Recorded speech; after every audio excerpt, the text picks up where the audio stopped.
Yes, sir. The reason why I'm running is a very similar reason, in fact, is because I feel like government is upside down. I'm not a politician. This is not on my bucket list. It's not something that I ever wanted to do. I considered moving. I'm watching my friends move out of the city. I'm watching businesses move out of the city. I own a fitness company, so typically what happens is I'm all into finding the best thing, pivoting when something goes wrong. And throughout all of the pivoting and pivoting and pivoting and pivoting, I realize I'm becoming complacent. And so as I'm watching people complain about everything that goes wrong, I don't normally complain because I'm always looking for the positive, but I literally made a business out of showing people that they don't have to be what they've always been. And that's what's happening in the city. We're losing hope because nobody wants to listen. For Congo Square, they had to fight. I mean, it's like they couldn't even, nobody talked to them, nobody listened to them, they just decided that we're gonna, move City Hall and cut more, and you have to fight for the person you voted for to listen to you? It doesn't make any sense to me. And the people in New Orleans East, when I went and talked to them, they were crying out of frustration because nobody's listening to them. It doesn't make sense to vote for someone who's supposed to be on your side. Government should be at the bottom supporting the people. We vote for them. You vote for us.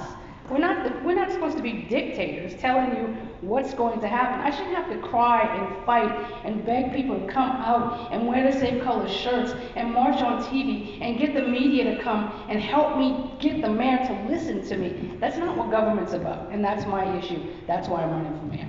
Thank you, ma'am. Mr. Cole.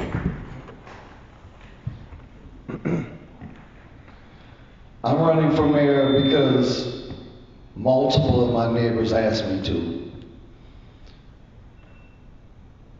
We are experiencing conditions that have to change, and we see a worsening, and it's going to take someone who understands what's really going on, the true pulse of what's happening, and also someone that has the courage to stand and fight against what we've been unable to overcome for 400 years. There are two sets of rules in New Orleans. There's one for everybody else, and there's one for the indigenous population. We have to change that. And we also have to stop the state from taking all of the lion's shares of all of our profits. And none of the people that are running for office want to do anything that really connects to having real change for the people of New Orleans. And I'm tired of watching the conversation not address all of the positive things that would change things like abject poverty and racism. And I don't even know how we can discuss crime without discussing those two things, but we've been being misled. And so I want to bring reality to the conversation through a standpoint of integrity in my city. And everyone knows that I've been standing as a people servant for decades. Thank you, sir. Mr. Bentley. I'm running for mayor because I love New Orleans. This is my home. This is my children's home. I look around and I see fraud, deception, collusions, and it hurts because I think about the future and where my children are going to be centered in that future. And when you have leaders, elected leaders, public servants' office that's compensated to do a duty and to do that duty right, that's knowingly and intentionally doing it wrong or fraudulently, we pay the price. We have to deal with the neglect. We have to deal with the blights in our city. We have to deal with the vacancies in our buildings. There's too much homelessness in our city, and we have vacant homes. We have, criminals rising together, banding together, defacing the law, and we sit back and we know that it is happening and no one is saying nothing. And we need to get the corruption at its core. And when our very own City Hall has had corruptors in there for 15, 20 years, and they haven't been discovered or exposed, it brings a fear we see today. We see education systems, privatized, and our children are not being educated properly, and they don't get the competence they need to be able to be successful citizens in this society. But I'm running for mayor because I love my city and I want to see a future for my city. Thank you, sir. Ms. Smith? Are we still under the 1 minute, 30 seconds? 1 minute. 1 minute, okay. Okay. For those of you who are looking at this through media, social media, there are 2 children in this church.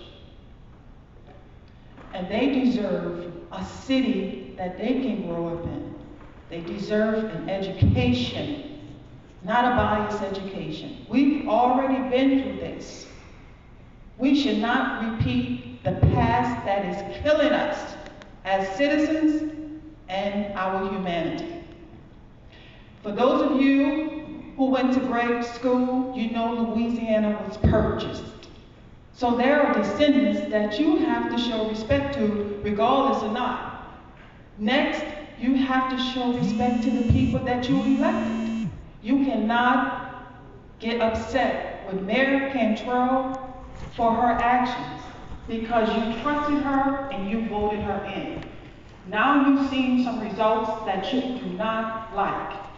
You have a choice now to put someone in that you can trust, someone in that has this city as their heart and know how to take care of business and lead this city with respect to the shareholders and to the voters. Thank you. Thank you, ma'am. Mr. Anderson? Again, I'm Elwood Lord Anderson. You done heard it all. Everybody's tired. Everybody's tired. So we have to transform this political culture to where it's responsive to the people today and not what's been in place for many years. That has opposite effect. Each generation should have the opportunity to empower the next generation. So we have to expand opportunities for youths and everybody else to make their lives better. So if you're not tired, I don't know what to tell you. Thank you. Thank each of you for coming out. Thank each of you for coming out. You have given us a lot of food for thought, and I know you have left the audience with a lot of things to think about, and we appreciate that. We appreciate you, and thank you all. Thank you, Pat. I was not informed of this event. Found out secondhand. Is this? You leave me first. Thank you for telling me that. Money in here? There is money in there, so yeah, there is. But my keys What's are going to happening? tell me in a minute.